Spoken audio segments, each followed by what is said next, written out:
അസ്സലാമു അലൈക്കും. എല്ലാവർക്കും സന്തോഷവും സമാധാനവും ഉണ്ടാവട്ടെ.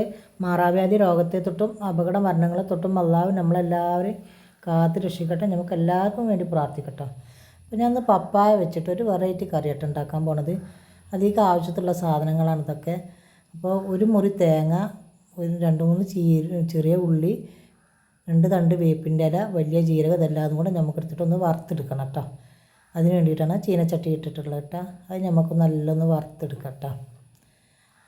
അതിൻ്റെ ശേഷം നമുക്ക് ഈ പപ്പായക്ക് അങ്ങനെ കഷ്ണങ്ങളാക്കി വെച്ചിട്ടുണ്ട്. 1 സ്പൂൺ മുളക് പൊടി, 1/2 സ്പൂൺ മഞ്ഞൾപ്പൊടി, പാകത്തുള്ള ഉപ്പും കൂടെ ഇട്ടാണ് മിക്സ് ചെയ്ത് വെക്കുന്നുണ്ട് കേട്ടോ.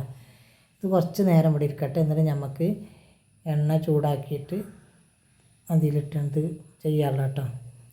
നമ്മൾ തേങ്ങ അതിലിടക്ക് നമ്മളിങ്ങനെ ഇവിടെ ഇത് വറുത്തെടുക്കണം കേട്ടോ. നല്ലൊന്ന് വന്നതിന് ശേഷം നമുക്കിത് മിക്സീൻ്റെ ജാറിലിട്ട് നല്ലൊന്ന് അരച്ചെടുക്കണം കേട്ടോ. ഇങ്ങനെ ഉണ്ടാക്കുമ്പോൾ നല്ല അടിപൊളി ടേസ്റ്റ് കേട്ടോ. നമ്മളെന്നും പപ്പായ മോരൊഴിച്ച് തേങ്ങ അങ്ങനെ ഒഴിച്ചിട്ട് കറി ഉണ്ടാക്കുക, അല്ലെങ്കിൽ ഉപ്പേരി ഉണ്ടാക്കുക, ഇങ്ങനെയൊക്കെയല്ലേ നമ്മൾ ചെയ്യൽ. അപ്പോൾ ഇങ്ങനെ ഉണ്ടാക്കിയാൽ നമ്മളെ ചായൻ്റെ കടിക്കും ചോറ്റുക്കും ഒക്കെ നല്ല സൂപ്പർ കേട്ടോ. പൊറോട്ടയൊക്കെ നല്ല ടേസ്റ്റ് ഉണ്ടാവും കേട്ടോ. പത്തിരി, പൊറോട്ട, ചപ്പാത്തി, ഇതിക്കൊക്കെ നല്ല ടേസ്റ്റുള്ള കറി കേട്ടോ. അപ്പോൾ ഞാൻ ഈ പപ്പായ മസാല തേച്ച് വെച്ചിട്ടുണ്ടായില്ല, അതിങ്ങനെ കുറച്ച് വെളിച്ചെണ്ണ ഒഴിച്ചിട്ട് അതിലിട്ട് നല്ലൊന്ന് വഴറ്റിയെടുക്കണം കേട്ടോ. ഒരു 3/4 വേവാവോളം ഞാൻ നല്ലൊന്ന് ഇതിട്ട് വഴറ്റിയെടുക്കും കേട്ടോ. നല്ല ടേസ്റ്റാട്ടോ. അങ്ങനെ ഉണ്ടാക്കിയാൽ പപ്പായ എന്ന് പോലും നമുക്ക് തിരിച്ചറിയാൻ പറ്റില്ല, അത്ര ടേസ്റ്റാണ്. എല്ലാവരും ഇങ്ങനെ ഒന്ന് ഉണ്ടാക്കി നോക്കി. എന്നും ഇങ്ങനെ നമ്മൾ പുളിങ്കറി വെച്ചിട്ടല്ലേ ഇത് കൂട്ടൽ. തൈര് ഒന്നോക്കലെ തൈര് ഒഴിക്കും, തേങ്ങ ഒഴിച്ചാണ്ട്, അല്ലെങ്കിൽ പുളി പിഴിഞ്ഞ് ഒഴിക്കും. ഇങ്ങനെയൊക്കെയാണ് നമ്മളിവിടെ തിരൂർ ഭാഗത്തൊക്കെ ഇങ്ങനെയാണ് ഉണ്ടാക്കൽ. പക്ഷേ നമ്മളവിടെ അങ്ങനെ ആരും അധികം ഇങ്ങനെ പപ്പായിട്ട് ഉണ്ടാക്കണത് ഞാൻ കണ്ടിട്ടില്ല. ആരോട് ചോദിച്ചാലും ഇങ്ങനെ പുളിങ്കറിയൊക്കെ ഇട്ട് ഉണ്ടാക്കട്ടെ, അല്ലെങ്കിൽ ഇറച്ചി കൂട്ടാനിലും ഇടും കേട്ടോ. ചിലർ പോത്തിറച്ചിയൊക്കെ കറി വെക്കുമ്പോൾ പണ്ടത്തെ ആൾക്കാരൊക്കെയാണ് ഇറച്ചിയിലിടുന്നത്. അപ്പോൾ പോത്ത് വേഗം വേവും എന്നൊക്കെ പറഞ്ഞാണ്ടേ ഇടുന്നതാണ്. ഈ എണ്ണയൊക്കെ എന്താണ് നമ്മൾ വഴറ്റിയത് കേട്ടോ. ഈ എണ്ണയൊക്കെ ഞാൻ ഈ കട്ട് ചെയ്ത് വെച്ച ഒരു സവാള ഉണ്ടല്ലോ അതിട്ട് കൊടുക്കും. പിന്നെ പച്ചമുളകും ഉണ്ട് ഇതിൻ്റെ കൂടെ ഇടാൻ. പിന്നെ തക്കാളി, വെളുത്തുള്ളി, ഇഞ്ചി, ഇതെല്ലാതും കൂടെ നല്ലൊന്നിട്ട് വഴറ്റി കൊടുക്കും കേട്ടോ. ഒരുവിധം നല്ല വഴണ്ടി വരട്ടെ. ഇത് വെളുത്തുള്ളി ഇഞ്ചി കേട്ടോ. അതും ഇതിൻ്റെ കൂടെ ഞാനിട്ട് നല്ലൊന്ന് വഴറ്റി കൊടുക്കുന്നുണ്ട് കേട്ടോ. നമുക്കിതിലേക്ക് തക്കാളിയും പച്ചമുളകും വേപ്പിൻ്റെ ഇലയും എല്ലാതും കൂടെ അങ്ങോട്ട് ഇട്ട് കൊടുക്കാം കേട്ടോ. എല്ലാതും കൂടെ കൂട്ടിയാണ് നല്ലൊന്ന് വഴറ്റി കൊടുക്കാം കേട്ടോ. നല്ല ടേസ്റ്റാട്ടോ ഈ കറി. ഇതിങ്ങനെ ഉണ്ടാക്കിയാൽ പിന്നെ ഇതെന്താണെന്ന് തന്നെ ചോദിച്ചു പോകും. ഇതിങ്ങനെ പപ്പായ ആണോയെന്ന് പോലും ആർക്കും അറിയില്ല, അത്രയും ടേസ്റ്റാണ് ഈ കറി. അപ്പം ഞാൻ ഈ വഴറ്റി വെച്ചിരുന്ന പപ്പായ രണ്ടാമത് ഇതിലേക്ക് തന്നെ ഇട്ട് കൊടുത്തിട്ടുണ്ട് കേട്ടോ.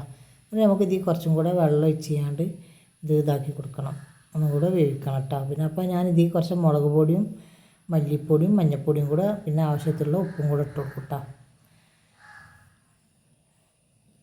നമുക്ക് ഇനി അതൊക്കെ കുറേശ്ശെ ഇട്ട് കൊടുക്കാം കേട്ടോ. ഇതിലേക്ക് കുറേ ദിവസമായി നമ്മൾ വീഡിയോ ഒക്കെ ഇട്ടിട്ട്. അപ്പോൾ ഒരു 1.5 സ്പൂണ് മല്ലിപ്പൊടി കേട്ടോ ഞാൻ ഇതിലേക്ക് ഇട്ട് കൊടുക്കണേ. മല്ലിപ്പൊടി ഏറണ്ട വിചാരിച്ചിട്ടാട്ടോ. അതിപ്പോൾ ഏകദേശം നമ്മൾ പിന്നെ കൂട്ടുന്ന നേരത്ത് നമുക്ക് ഒരു ഇറച്ചിക്കറിൻ്റെ ഒരു ഫീലാണ് ഇതിൽ വരൽ. നമ്മൾ ഈ പച്ചക്കറീൻ്റെ ഇതെല്ലാം നമുക്കിതിൽ തോന്നുക. അതൊക്കെ വറുത്തരച്ച് എല്ലാതും ഇങ്ങനെ ഇട്ട് വഴറ്റി ഉണ്ടാക്കുമ്പോൾ ഈ കഷ്ണം വരെ നമുക്ക് ഒരുവിധ ആൾക്കാർക്ക് തിരിച്ചറിയില്ല കേട്ടോ, ഇത് പപ്പായൻ്റെ കഷ്ണമാണോ എന്നുള്ളത്. അത്രയും ടേസ്റ്റാണ്. ഇടയ്ക്കൊന്ന് വെറൈറ്റി അല്ലേ, ഇങ്ങനെ ഒന്ന് ഉണ്ടാക്കി നോക്കി. ഇതാകുമ്പോൾ നമുക്ക് പിന്നെ അപ്പം ഇതൊക്കെ ഉണ്ടാക്കുമ്പോൾ അതിലേക്ക് വേറെ കറിയൊന്നും ഉണ്ടാക്കണ്ടല്ലോ. രാവിലെ തന്നെ ഇത് ഉണ്ടാക്കുകയാണെങ്കിൽ ചോറ്റക്ക് തന്നെ പോകും, ചായക്കും തന്നെ പോകും കേട്ടോ. അടിപൊളി ടേസ്റ്റാണ്. അപ്പോൾ ഞാൻ അതെല്ലാതും കൂടെ ഒന്ന് മിക്സ് ചെയ്യട്ടെ കേട്ടോ. അപ്പോൾ ഈ ഞാൻ പട്ടെടുത്ത മല്ലിപ്പൊടിയും മുളക് പൊടിയും മഞ്ഞൾപ്പൊടിയൊക്കെ ഉണ്ടല്ലോ, അതൊക്കെ ഒന്ന് ഈ എണ്ണയിൽ കിടന്നിട്ടൊന്ന് മൂക്കട്ടെ കേട്ടോ. അതിന് വേണ്ടിയിട്ടാണ് ഇങ്ങനെ ഞാനൊന്ന് മിക്സ് ചെയ്ത് കൊടുത്തിട്ടുള്ളത്. നമുക്കിതിലേക്ക് ആവശ്യത്തുള്ള കുറച്ച് വെള്ളം ഒഴിച്ചാണ്ട് ഒന്ന് ഇങ്ങോട്ട് വേവട്ടെ കേട്ടോ. 3/4 ഭാഗം വെന്തിട്ടുണ്ട്, എന്നാലും ഞാൻ ആവശ്യത്തിലുള്ള ഉപ്പും കൂടെ ഇതിലേക്ക് ഇട്ട് കൊടുക്കട്ടെ കേട്ടോ. ഇങ്ങനെ ഇതാക്കിയപ്പോൾ തന്നെ നല്ലൊരു സ്മെല്ല് കേട്ടോ, നല്ല സ്മെല്ലുണ്ട് ഇത്. നമ്മളെ വീട്ടിലുള്ള പല പച്ചക്കറിയും വെച്ചിട്ട് നമുക്കിങ്ങനെ പല വെറൈറ്റി ആയിട്ട് ഉണ്ടാക്കാം. നമ്മൾ പഴയ ഒരു സിസ്റ്റത്തിൽ കൂടെയാണ് നമ്മൾ പോകുക. അതുകൊണ്ടാണ് ഇങ്ങനെ.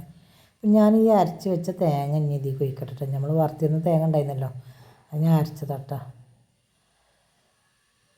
ഇത് നല്ലൊന്ന് മിക്സ് ചെയ്ത് കൊടുക്കട്ടെ കേട്ടോ. ഇത് ഓവറായിട്ട് തിളക്കാൻ പറ്റില്ല. ഒരുവിധമൊക്കെ തിളങ്ങണ്ട് വന്നാൽ നമുക്കിത് മാറ്റി വെച്ചിട്ട് കുറച്ച് ചെറിയ ഉള്ളിയും വേപ്പിൻ്റെ ഇലയും ഇട്ടുകൊണ്ട് ഒന്നും കൂടെ മൂപ്പിച്ച് കൊടുക്കാം കേട്ടോ. അപ്പോൾ നിങ്ങളാരും ഇങ്ങനത്തെ ഉണ്ടാക്കിയിട്ടില്ല എന്നുണ്ടെങ്കിൽ ഒന്ന് ഉണ്ടാക്കി നോക്കിയിട്ട് അടിപൊളി ടേസ്റ്റാണ്. പിന്നെ പ്രത്യേകിച്ച് നമ്മൾ ഈ മഴയല്ലേ, മഴത്തൊക്കെ ഇപ്പോൾ മീനൊന്നും കുറച്ച് ബുദ്ധിമുട്ടാണ്. മീൻ ഉണ്ടെങ്കിലും കിട്ടുന്ന മീനൊന്നും വലിയ ടേസ്റ്റൊന്നുമില്ല.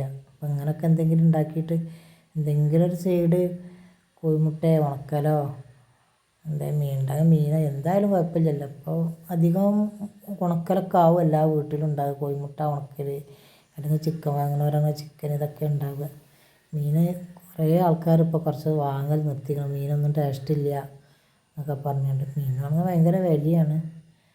അപ്പോൾ ഇങ്ങനെയൊക്കെ ഒരു കറി ഉണ്ടാക്കിയാണ്ട് എന്തെങ്കിലും ഒന്ന് സൈഡായിട്ടുണ്ടായാൽ വയറ് നിറച്ച് ചോറുന്ന കേട്ടോ. നമുക്കിത് നല്ല ഒന്നിങ്ങനെ തിളച്ച് വരട്ടെ. അപ്പോഴത്തേന് നമുക്ക് പിന്നെന്താണ് ചട്ടി വെച്ചിട്ട് നമുക്ക് ചെറിയ ഉള്ളിയും വേപ്പിൻ്റെ ഇലയും കൂടെ ഇട്ടാണ്ട് നല്ലൊന്ന് മൂപ്പിച്ച് കൊടുക്കണം കേട്ടോ. ഇത് ഇങ്ങനെ നമുക്ക് ചിരങ്ങ, കുമ്പളം അങ്ങനെയൊക്കെ ഉള്ള കറി ഇതായിട്ട് ഉണ്ടാക്കട്ടെ. അത് ഇപ്പോൾ നമ്മൾ എന്താ കറി ഇങ്ങനെ തുള്ളി വന്നിട്ടുണ്ട്. ഞാൻ ഓഫാക്കി അങ്ങോട്ട് എടുത്ത് മാറ്റി വെച്ചിട്ടുണ്ട്. നമുക്കിതിൽ കുറച്ച് പിന്നെ എണ്ണ ഒഴിച്ചാണ്ട് ഇതിങ്ങനെ ഉള്ളിയും വേപ്പിൻ്റെ ഇലയും കൂടെ ഒന്ന് മൂപ്പിച്ച് ചെയ്യാണ്ട് അതിൽ ഒഴിച്ച് കൊടുക്കട്ടെ. അപ്പോൾ നമ്മളെ കറി ഇവിടെ സൂപ്പറായി വന്നിട്ടുണ്ട്. എല്ലാവരും ഇതുപോലെ ഒന്ന് ഉണ്ടാക്കി നോക്കി. നിങ്ങളാരും ലൈക്ക് അടിക്കാത്തവരോ സബ്സ്ക്രൈബ് ചെയ്യാത്തവരൊക്കെ ഉണ്ടെങ്കിൽ ഒന്ന് സബ്സ്ക്രൈബ് ചെയ്യുക, ലൈക്ക് അടിക്കുക, കമൻറ്റ് ചെയ്യുക. പോരായ്മകളൊക്കെ നമ്മൾ ചിലപ്പോൾ ഉണ്ടാവും കേട്ടോ. എന്ത് പോരായ്മ ഉണ്ടെങ്കിലും നിങ്ങൾക്ക് പറയാം. ഇത് പോരായ്മയാണ്, ഇങ്ങനെയല്ല എന്നൊക്കെ നിങ്ങൾ തിരുത്തി പറയും. നമ്മളങ്ങനല്ലേ തിരുത്തലെല്ലാ കാര്യങ്ങളും. അപ്പോൾ നമ്മളെ കറി ഇവിടെ സെറ്റായി വന്നിട്ടുണ്ട്. അപ്പോൾ ഇതാ സൂപ്പർ കറി. കാണുമ്പോൾ തന്നെ അല്ലേ എന്താ ടേസ്റ്റ്, കാണാൻ ഭംഗിയില്ലേ. ഈ കാണുന്ന അതേമാതിരി ടേസ്റ്റും ഉണ്ട് കേട്ടോ. അപ്പോൾ എല്ലാവരും ഇതുപോലെ ഒന്ന് ഉണ്ടാക്കി നോക്കിയും. അപ്പോൾ തണുപ്പത്തും മഴത്തൊക്കെ നമുക്ക് വലിയ ചിലവില്ലാതെ ഇങ്ങനെ ഒരു കറി ഉണ്ടാക്കിയാൽ നല്ല ഉഷാറല്ലേ. അപ്പോൾ എല്ലാവരോടും അസ്സലാമു അലൈക്കും.